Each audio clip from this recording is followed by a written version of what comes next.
इस फिल्म की शुरुआत एड और लॉरेन वॉरेन से होती है, जो एक कॉन्फ्रेंस हॉल में लोगों को अपने पैरानॉर्मल और घोस्ट हंटिंग एक्सपीरियंसेस के बारे में बता रहे होते हैं। एड और लॉरेन 1960 और 1970 के दशक के दौरान यूएसए में काफ़ी बड़े पैरानॉर्मल इन्वेस्टिगेटर्स होते हैं।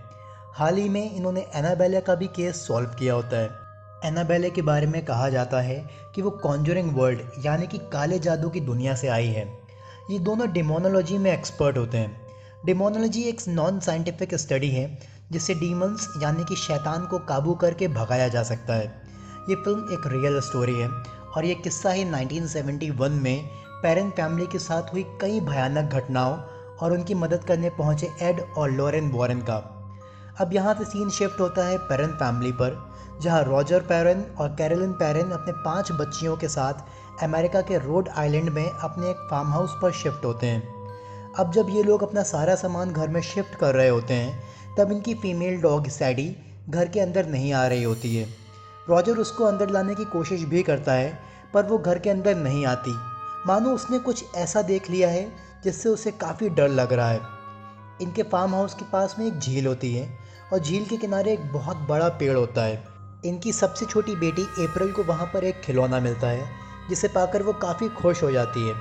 वहीं दूसरी तरफ घर के अंदर अप्रैल की बाकी बहनें आँख में चोली खेल रही होती हैं, तो उनमें से एक छोटे से स्टोर में जाकर छुप जाती है और जब दूसरी उसे ढूंढने के लिए आती है तो उससे वहाँ पर दीवार पर लगा एक लकड़ी का टुकड़ा निकल जाता है। अब जब इनके डैड आकर देखते हैं तो मालूम चलता है कि नीचे एक तहखाना है और नीचे जाने पर उनको पियानो और बाकी पुराना सामान पड़ा हुआ दिखता है। रॉजर ऊपर आने के बाद अपने बच्चों को बोलता है कि वहाँ पर कोई नहीं जाएगा, वहाँ पर ढेर सारी मकड़ियाँ हैं। इसके बाद अब जब रात में रॉजर और कैरोलिन सोने जा रहे होते हैं तो देखते हैं कि सैडी नीचे ज़ोर ज़ोर से खड़ी भौंक रही होती है। इन्हें कुछ अजीब सा लगता है, पर ये सब के सब सो जाते हैं। सुबह जब कैरोलिन सोकर उठती है तो वो देखती है कि उसके पैरों पर अजीब से निशान बने हुए हैं और उसे समझ में नहीं आ रहा होता है कि ये निशान कैसे बन गए हैं। इसके बाद जब वो अपने कमरे से बाहर निकलती है तो नोटिस करती है कि घर की सारी घड़ियाँ रात में 3:07 पर रुक चुकी होती हैं। कैरोलिन रॉजर को घड़ी दिखाते हुए बताती है, पर रॉजर कहता है मे बी शिफ्ट करते समय सामान में कुछ दिक्कत आ गई होगी इसलिए रुक गई हैं। इसके बाद वो रॉजर को अपने पैरों के निशान दिखाते हुए पूछती है कि कल रात तुमने ऐसा क्या किया जो मेरे पैरों पर ऐसे निशान बन गए हैं। रॉजर कहता है कि मैंने ऐसा कुछ नहीं किया। और तभी बाहर से अप्रैल की चीखने की आवाज़ आती है। ये दोनों भागते हुए बाहर जाते हैं और देखते हैं कि वहाँ पर इनकी डॉग सैडी मरी पड़ी हुई थी। इन लोगों को ऐसा बहुत दुख होता है, पर इनके ये समझ में नहीं आ रहा होता है कि ये कैसे हुआ। अब एक बार फिर से रात होती है और ठीक 3:07 पर सारी की सारी घड़ियाँ अपने आप रुक जाती हैं। रॉजर उठा हुआ होता है और उसे लगता है कि घर पर कोई है, और जब वो बाहर जाकर उसको देखता है तो वो देखता है कि सीढ़ियों पर कोई खड़ा है। दरअसल ये उसकी बड़ी बेटी एंड्रिया होती है। वो अपनी बेटी से बोलता है कि तुम यहाँ क्या कर रही हो। वो कहती है कि सिंडी दोबारा से मेरे कमरे में आ गई है, और जब ये दोनों कमरे में जाते हैं तो देखते हैं कि वो एक अलमीरा पर अपना सर पटक रही होती है। सिंडी को नींद में चलने की आदत होती है, पर सर आज वो पहली बार पटक रही थी। रॉजर उसे बेड पर सुला देता है। अब जब अगली सुबह रॉजर काम पर जा रहा होता है तो उसे किसी के गिरने की आवाज़ आती है, और जब वो झाड़ियों के पीछे देखता है तो उसमें एक कबूतर तड़प तड़प कर मर जाता है। रॉजर को ये सब देखकर काफ़ी हैरानी होती है। यहाँ पर आने के बाद से ही अजीब अजीब घटनाएं हो रही होती हैं, लेकिन फिर भी वो काम पर निकल जाता है। उसके जाने के बाद उसकी 4 बड़ी बेटियां भी स्कूल चली जाती हैं। अब घर पर कैरोलिन और उसकी सबसे छोटी बेटी अप्रैल ही बचती है। अप्रैल अपनी मॉम से कहती है कि मेरे साथ आँख में चोली खेलो, और जब कैरोलिन अपनी आँखों पर पट्टी बांधकर ये खेल खेलती है और अप्रैल को ढूंढते हुए एक कमरे में चली जाती है। इस कमरे में एक अलमीरा होती है और इसका दरवाज़ा अपने आप खुलता बंद होता है। कैरोलिन अलमीरा की तरफ पलटती है और कहती है कि क्लैप बजाओ। उसे लगता है शायद अप्रैल उधर ही है, तो उस अलमीरा में से 2 हाथ निकलते हैं और 2 बार क्लैप करते हैं। अब कैरोलिन धीरे धीरे अलमीरा की तरफ बढ़ना शुरू करती है। वहाँ पर उससे किसी के सांस लेने की आवाज़ आती है, और जब हाथों से टटोलने की कोशिश करती है तो वहाँ पर कोई नहीं होता। वो अपनी आंखों से पट्टी खोल देती है। तभी पीछे से उसकी बेटी अप्रैल भी आ जाती है। इस पर वो हैरान हो जाती है, पर वो इस बात को नज़रअंदाज कर देती है। अब एक बार फिर से रात होती है और जब बच्चे सो रहे होते हैं तब इनके तीसरे नंबर की बेटी क्रिस्टीन के कोई पैर खींचता है। ऐसा उसके साथ एक रात पहले भी हुआ था और उसे लग रहा था कि शायद उसकी बहन उसके साथ मजाक कर रही होगी, लेकिन इस बार उसका पैर काफ़ी ज़ोर से खींचा गया था। वो उठकर देखती है तो उसकी बहन नैन्सी दूसरी तरफ सो रही होती है। अब उसे डर लगने लगता है और उसे दरवाजे के पीछे कोई खड़ा दिखाई देता है। वो अपनी बहन नैन्सी को उठाती है और उससे कहती है कि दरवाजे के पीछे कोई है। नैन्सी दरवाजे के पास जाती है और कहती है कि यहाँ पर कोई भी नहीं है, बस यहाँ पर काफ़ी बदबू आ रही है। और तभी क्रिस्टीन नैन्सी को बोलती है कि वो तुम्हारे ठीक पीछे खड़ी है। और अब नैन्सी धीरे धीरे पलटना शुरू करती है और इससे पहले पहले वो पूरी तरह से पलटती, दरवाज़ा अपने आप बंद हो जाता है। ये दोनों डर कर चिल्लाने लगती हैं। इनकी आवाज़ सुनकर रॉजर और कैरोलिन इनके रूम में आ जाते हैं। क्रिस्टीन रॉजर को बताती है कि उसने मेरा पैर खींचा था और मुझसे कहा था कि मैं तुम्हारे पूरे परिवार को ख़त्म कर दूंगी। रॉजर और कैरोलिन को लगता है कि उसने ज़रूर शायद कोई बुरा सपना देखा होगा, पर यहाँ पर हर दिन ना कुछ भयानक हो रहा होता है। कैरोलिन के शरीर पर हर दिन नए निशान पड़ रहे होते हैं और उसको लगता है कि उसको कोई शायद स्किन एलर्जी है। अब अगली रात आती है और कैरोलिन को लगता है कि घर पर कोई है और वो एक एक करके सारे कमरों को चेक करती है, पर वहाँ पर कोई भी नहीं होता। पर तभी सीढ़ियों पर इनके परिवार की जो तस्वीरें लगी होती हैं वो सब एक एक करके नीचे गिरने लगती हैं। कैरोलिन जाकर सब तरफ देखती है पर उसे कोई दिखाई नहीं देता। पर तभी वहाँ उसे 2 बार तालियां बजने की आवाज़ आती है। ये वही तालियों की आवाज़ होती है जो उसने आँख में चोली खेलते वक्त सुनी थी। वो उस तरफ बढ़ती है और देखती है कि तहखाने का दरवाज़ा खुला हुआ है। वो जब उसके पास जाती है तो एकदम से उसको झटका दिया जाता है और वो तहखाने के अंदर जाकर गिर जाती है। अंदर कोई भी नहीं होता है। तभी एक बॉल उसके पास आकर गिरती है। कैरोलिन काफ़ी डर जाती है और ऊपर की तरफ भागने लगती है, पर वहाँ पर दरवाज़ा बंद हो जाता है और अब तहखाने की लाइट भी चली जाती है। अब तहखाने के अंदर से किसी बच्चे की हंसने की आवाज़ आती है। वहीं दूसरी तरफ सिंडी को दिखाया जाता है, जो एक बार फिर से एल्मीरा के पास खड़े होकर उस पर अपना सर पटक रही होती है और उसके ठक ठक की आवाज़ से एंड्रिया उठ जाती है। एंड्रिया उसको लाकर बिस्तर पर सुला देती है, पर तभी एल्मीरा का दरवाज़ा अपने आप खटकने लगता है। एंड्रिया धीरे धीरे आगे बढ़कर वो दरवाज़ा खोल देती है, पर उसमें कोई नहीं होता। तभी उसकी नज़र एल्मीरा के ऊपर जाती है, जहाँ उसे एक डरावना भूत दिखाई देता है। वो एंड्रिया के ऊपर कूद जाता है और एंड्रिया ज़ोर ज़ोर से चिल्लाना शुरू कर देती है। दूसरी तरफ रॉजर भी घर वापस आ चुका होता है। आवाज़ें सुनकर सबसे पहले तो वो तहखाने का गेट खोलता है, जिससे कैरोलिन बाहर आ जाती है। फिर ये दोनों उस रूम में जाते हैं जहाँ एंड्रिया अभी तक ज़ोर ज़ोर से चिल्ला रही होती है। इतना शोर सुनकर ये पूरा परिवार उसी रूम में इकट्ठा हो जाता है। ये लोग काफ़ी बुरी तरह डर चुके थे और इन्हें यकीन हो गया था कि यहाँ पर ज़रूर कोई शैतानी ताकत है।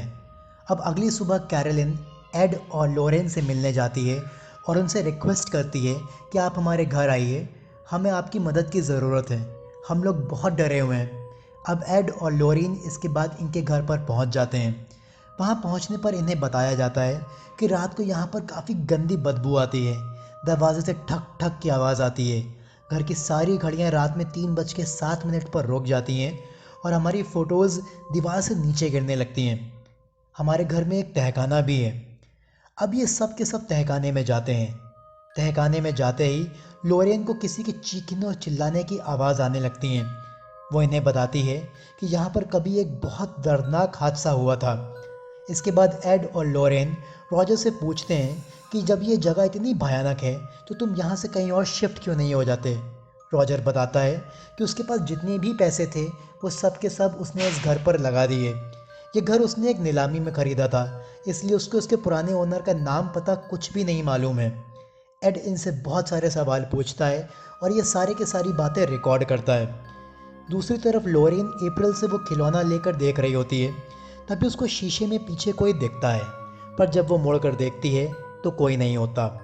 इसके बाद एड और लोरेन झील के किनारे उस पेड़ के पास पहुंचते हैं जहां अप्रैल को ये खिलौना मिला था।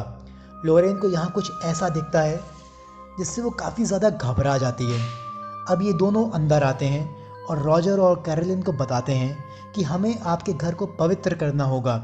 वैसे तो यहाँ पर बहुत सारी आत्माएं हैं, पर यहाँ पर एक काला साया है जो आपके घर और ज़मीन पर काफ़ी बुरी तरह हावी है। लोरेन बताती है कि जब मैं आपके घर के अंदर आई थी तो मैंने उसे देखा था, वो जस्ट आपके पीछे थी। दूसरी बार मैंने उसे आपके बच्चियों के पीछे देखा। ये काला साया तुम्हारे परिवार के साथ पूरी तरह मिल चुका है और अब अगर तुम यहाँ से कहीं चले भी जाते हो तब भी ये तुम्हारा पीछा नहीं छोड़ेगा। इसके अंदर बहुत गुस्सा और नफ़रत है। रॉजर कहता है, हमें ऐसा क्या करना होगा? क्या किसी प्रीस्ट को बुलाना होगा? एड कहता है कि ये सब इतना आसान नहीं है। सबसे पहले हमें सबूत इकट्ठे करने होंगे, फिर वो हमें चर्च में देने होंगे और इसके बाद ही चर्च इजाज़त देगा। कई बार सब कुछ करने के बाद भी चीज़ें नहीं बदलती। इसके बाद एड और लॉरेन वहाँ से चले जाते हैं और अब जब ये लोग अपने घर पर आकर उस रिकॉर्डिंग को सुनते हैं जो एड ने रिकॉर्ड करी थी, तो उसमें एड की तो आवाज़ होती है पर उसके अलावा और किसी की कोई आवाज़ नहीं होती। अब लोरेन ने उस घर के कुछ फैक्ट्स इकट्ठे कर लिए होते हैं और वो एड को दिखाती है कि ये घर एक फार्म हाउस था जो 1863 में बना था और अब ये काफ़ी टुकड़ों में बट चुका है। यहाँ पर जो कपल रहता था उसकी पत्नी ने यहाँ पर अपनी जान दी थी और उसकी जान देने का समय था रात के ठीक 3:07 पर। इसीलिए उस घर में सारी घड़ियाँ 3:07 पर अपने आप बंद हो जाती हैं। इसके बाद यहाँ पर काफ़ी लोग रहने आए और सब ने एक एक करके सुसाइड किया था। लोरेन कहती है कि पैरन फैमिली के साथ जो कुछ हो रहा है उसमें कोई हैरानी नहीं है क्योंकि वहाँ पर कई आत्माओं का साया है। अब नेक्स्ट डे एड और लोरेन अपनी टीम के साथ उस घर पर जाते हैं ताकि वो कुछ सबूत इकट्ठा कर सकें। वो इनके घर के साथ साथ बाहर झील के किनारे भी कैमरा और माइक लगाते हैं ताकि आवाज़ के साथ विजुअल्स भी रिकॉर्ड हो सकें। इसके साथ साथ वो वहाँ पर कुछ पवित्र चीज़ें भी लगाते हैं और रात भर यहीं रुकते हैं, पर आज रात यहाँ पर कुछ ज़्यादा नहीं होता।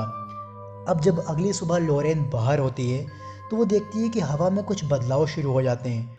ऊपर काले बादल मंडराने लगते हैं और वो समझ जाती है कि कुछ ना कुछ तो गलत होने वाला है। वो भागती हुई अंदर जाती है। अंदर कैल्विन सो रही होती है और तब उसके ऊपर एक साया आ जाता है। लोरेन भी वहाँ पर पहुँच जाती है और देखती है कि कैरोलिन उल्टियाँ कर रही होती है। वो उससे पूछती है क्या हुआ, तो वो कहती है कि नहीं, बस शायद थोड़ी तबीयत ख़राब है। अब एक बार फिर से रात होती है और ये सब के सब घर के अंदर सबूत इकट्ठा करने के लिए बैठे होते हैं। इनकी टीम में एक पुलिस वाला भी होता है और अचानक उसे एक साया दिखता है। वो साया अपने हाथ दिखाते हुए बोलता है कि देखो उसने मुझसे क्या करवा दिया। ये देखकर वो काफ़ी डर जाता है और जब एड और बाकी लोग पहुंचते हैं तो वो बताता है कि वो एक मेड के ड्रेस में थी। दरअसल यहाँ पर एक मेड ने भी सुसाइड किया था और ये उसी का साया होता है। अब दूसरी तरफ से फ़ोटो क्लिक होने की आवाज़ आती है और जब ये सब उस तरफ भागते हैं तो देखते हैं कि सिंडी सीढ़ियों से चढ़कर ऊपर जा रही होती है। रॉजर उसे रोकने के लिए आगे बढ़ता है पर एड मना कर देता है। वो कहता है कि हमें सबूत चाहिए। अब सिंडी ऊपर कमरे के अंदर चली जाती है और दरवाज़ा अंदर से बंद हो जाता है। इसके बाद ये सब के सब उस तरफ भागते हैं। ये लोग दरवाज़ा खोलने की कोशिश करते हैं पर नहीं खोल पाते और दरवाज़ा अंदर से बंद होता है। लेकिन उस कमरे में इन्होंने माइक्स भी लगाए होते हैं। ये उसकी आवाज़ें सुनते हैं। इन्हें पता चलता है कि वहाँ पर कोई और भी है और ये एक बच्चे की आवाज़ होती है। वो सिंडी को कहती है कि मेरे पीछे आओ, मैं तुम्हें यहीं पर छुपा था। इसके बाद दिखाते हैं कि ऊपर दरवाज़ा खुल जाता है और जब सब कमरे के अंदर जाते हैं तो वहाँ पर सिंडी नहीं होती है। ये लोग हर तरफ ढूंढते हैं पर इनको वो नहीं दिखती। अब एड यूवी लाइट से सिंडी के पैरों के निशान ट्रेस करता है और वो एक एल्मिरा की तरफ गए होते हैं। एड एल्मिरा खोलता है और उसमें एक सीक्रेट रास्ता होता है और सिंडी उसके अंदर ही होती है और वो सिंडी को वहाँ से निकाल लेते हैं। अब अप्रैल लॉरेन को बताती है कि जब रोरी डरा हुआ होता है तो वो वहीं पर छुपता है। रोरी दरअसल वो बच्चा है जिसकी यहाँ पर मौत हुई थी और उसका साया भी इस घर के अंदर होता है। ये सुनने के बाद लॉरेन उस जगह पर जाती है और कुछ ढूंढने की कोशिश करती है। वो अप्रैल का म्यूज़िक बॉक्स भी अपने पास रखती है। वो देखती है कि यहाँ पर एक रस्सी का फंदा होता है। तभी वहाँ पर एक लकड़ी खिसकती है और वो सीधा नीचे तहखाने में गिर जाती है। नीचे वो उस खिलौने के शीशे में देखती है तो उसे एक साया दिखता है। एकदम से साया लोरेन के सामने आ जाता है। ये साया होता है रोरी की माँ का। वो लोरेन से कहती है she made me do it. वो ये कहना चाह रही होती है कि उसने मुझे ये करने पर मजबूर किया था। अब यहाँ पर लोरेन को एक दूसरा साया दिखाई देता है। अब लोरेन बुरी तरह डर चुकी थी और वो वहाँ से भागने लगती है। वो साया उस पर अटैक कर देता है, पर लोरेन की आवाज़ें सुनकर एड तहखाने का दरवाज़ा खोल देता है, जिससे लोरेन बाहर आ जाती है। बाहर आने पर वो सबको बताती है कि यहाँ पर जो साया है वो बच्चों की माँओं को काबू कर लेता है, फिर उनसे ही उनके बच्चों की हत्या करवाता है। वो बताती है कि कैरोलिन के शरीर पर जो निशान हैं ये भी उसी साई ने दिए हैं कैरोलिन को काबू करने के लिए, ताकि इन 5 बच्चों को मरवाया जा सके। इसके बाद वो साया इनकी एक बेटी नैन्सी पर हमला कर देता है, पर ये लोग किसी तरह उसको बचाते हैं। अब इनके पास ये सारे सबूत इकट्ठे हो चुके थे और ये लोग फैसला करते हैं कि यहाँ पर कोई भी नहीं रहेगा। ये लोग जाने की तैयारी करते हैं। लोरेन गाड़ी पर बैठी ही होती है, तभी उसे मॉमी कहकर आवाज़ आती है और ये आवाज़ होती है उसकी बेटी जूडे की। लोरेन झील की तरफ जाती है और उसमें उसके अपनी बेटी का साया दिखता है, जिससे वो डर जाती है और घर वापस आकर सबसे पहले अपने घर पर फ़ोन लगाकर पूछती है कि जूडी ठीक है कि नहीं। उसकी बेटी ठीक होती है। लोरेन काफ़ी परेशान होती है और वो एड को बताती है कि मैंने पानी के अंदर जूडी का साया देखा है और ये ज़रूर एक तरह की वार्निंग है। अब रॉजर और उसकी फैमिली एक मोटेल में शिफ्ट हो जाते हैं। वहीं दूसरी तरफ एड और लोरेन चर्च में फादर को ये सारे सबूत दिखाते हैं। अब इनकी बेटी जूडी पर साए का हमला होता है, पर तब तक लोरेन और एड पहुंचकर उसे बचा लेते हैं। अब सीन शिफ्ट होता है रॉजर पर। वो जैसे ही मोटेल में पहुंचता है तो उसके बच्चे उसको बताते हैं कि मॉम कुछ अजीब सा बिहेव कर रही थी और वो क्रिस्टीन और अप्रैल को लेकर गाड़ी से चली गई हैं। रॉजर ये बात एड को बताता है।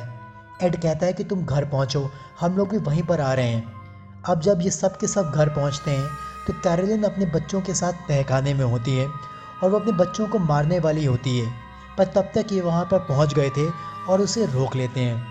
ये लोग कैरोलिन को लेकर घर के बाहर चले जाने लगते हैं, पर जैसे ही दरवाजे से बाहर कैरोलिन कदम रखती है, कैरोलिन का दम घुटने लगता है। लोरेन कहती है कि वो साया इसे बाहर नहीं जाने देगा। अगर हम इसे बाहर ले जाने की कोशिश करेंगे तो वो इसे मार देगा। अब कैरोलिन को एक ज़ोर का झटका लगता है और वो खिंचते हुए तहखाने की तरफ जाने लगती है। ऐसा लगता है मानो उसे अंदर की तरफ कोई खींच रहा है। अब ये लोग उसके पीछे तहखाने में चले जाते हैं। कैरोलिन बहुत ज़्यादा एग्रेसिव हो चुकी थी, पर ये लोग किसी तरह उसको एक चेयर के साथ बांध देते हैं। अब ये लोग प्रीस्ट को बुलाकर इस जगह को पवित्र करना चाहते हैं, पर लोरेन कहती है कि वो यहाँ से काफ़ी दूर हैं। जब तक वो यहाँ पर आएंगे तब तक कैरोलिन नहीं बचेगी।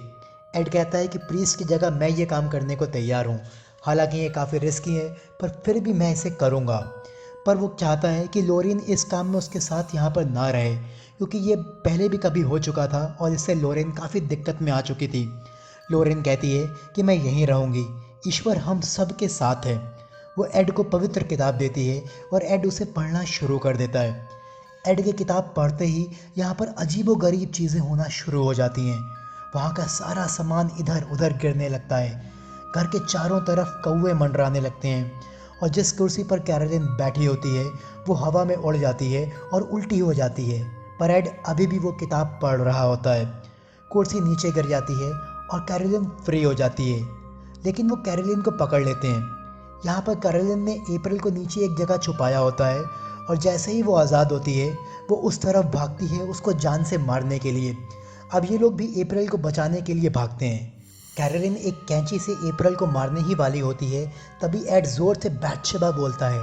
बैथशेबा इस साए का असली नाम होता है। ये वो होती है जिसने अपने छोटे से बच्चे को काली शक्तियों के लिए मार दिया था। एड उससे कहता है कि ईश्वर की मर्जी से मैं तुम्हें नर्क जाने का आदेश देता हूँ, लेकिन अभी भी ये साया पूरी तरह से कैरोलिन के ऊपर हावी होता है। अब यहाँ पर सब कैरोलिन का हौसला बढ़ा रहे होते हैं कि तुम इस साए को हरा सकती हो, तुम कोशिश करो। पर तभी लोरेन उससे कहती है कि याद करो तुमने मुझसे क्या कहा था। दरअसल कैरोलिन ने लोरेन को एक फ़ोटो दिखाई थी और उसने बोला था कि ये उसकी ज़िंदगी का सबसे खूबसूरत पल है। उस फोटो में कैरोलिन का पूरा परिवार एक साथ था। कैरोलिन को वो पल याद आने लगता है और उससे उसके अंदर शक्ति आती है और साए को अपने ऊपर हावी नहीं होने देती है। वो साया उसके शरीर से निकल जाता है और कैरोलिन अपने होश में आ जाती है। होश में आने के बाद कैरोलिन अपनी बेटी अप्रैल को गले लगाती है और उससे रोते हुए माफ़ी मांगती है और इस तरह से कैरोलिन और उसका परिवार की जान बच जाती है। मूवी के लास्ट में अप्रैल का वो खिलौना जो उस झील के किनारे में था, एड उसे अपने घर ले आता है और उसे अपने म्यूज़ियम में रखता है, जहाँ पर पहले से इसी तरह की काफ़ी चीज़ें पड़ी हुई थी। इसी के साथ इस फिल्म की कहानी यहीं पर ख़त्म होती है। ये कहानी सच्ची घटनाओं पर आधारित है। वीडियो पसंद आया हो तो चैनल को लाइक करिए, सब्सक्राइब करिए, शेयर करिए। फिर मिलते हैं आपसे अगली वीडियो में। तब तक के लिए गुड बाय।